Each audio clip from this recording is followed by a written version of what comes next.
Rusiya erməni məhsullarını buraxmadı. Paşinyandan cavab. Kanala abunə olub video bəyənməyi unutmayın. Standartlara cavab vermədiyi halda Ermənistan mallarının Rusiyaya idxalına məhdudiyyətlər qoyulur və qoyulacaq. Axar az xəbər verir ki, bunu Ermənistanın baş naziri Nikol Paşinyan İrəvandan Rusiyaya gül daşınmasına qoyulan məhdudiyyətləri şərh edərkən deyib. Bu vəziyyət unikal deyil və son 8 ildə müxtəlif məhsullarda oxşar hadisələr dəfələrlə baş verib. Malların, o cümlədən ayı malları kimi təkrar ixrac edilən üçüncü ölkələrdən olan malların keyfiyyəti və mənşəyi məsələləri Aİ-də ən yüksək səviyyədə müzakirə olunub.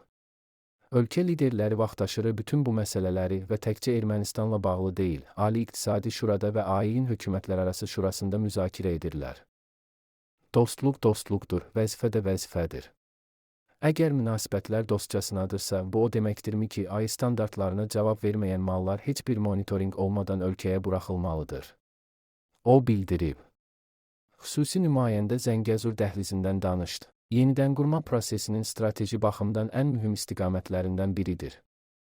Axar az teleqrafa istinadla xəbər verir ki, bunu Azərbaycan Respublikası Prezidentinin Cəbrayıl, Qubadlı və Zəngilan rayonları üzrə xüsusi nümayəndəsi Vahid Hacıyev UEF çərçivəsində Azərbaycan pavilyonunda keçirilən Urbisiddən dirçəlişə, Azərbaycanın azad edilmiş ərazilərində dayanıqlı yenidənqurma, məskunlaşma və inkişaf adlı tədbirdə deyib.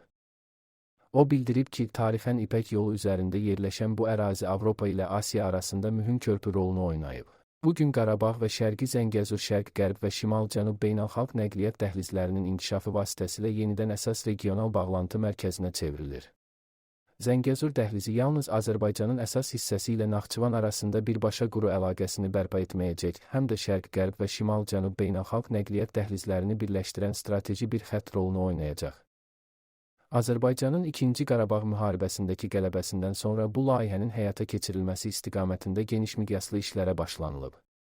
Bildiyiniz kimi, Horadiz-Ağbənd avtomobil yolu artıq tikilir və demək olar ki, tamamlanmaq üzrədir. Eyni zamanda Horadiz-Ağbənd dəmir yolu xətti də yekunlaşmaq üzrədir.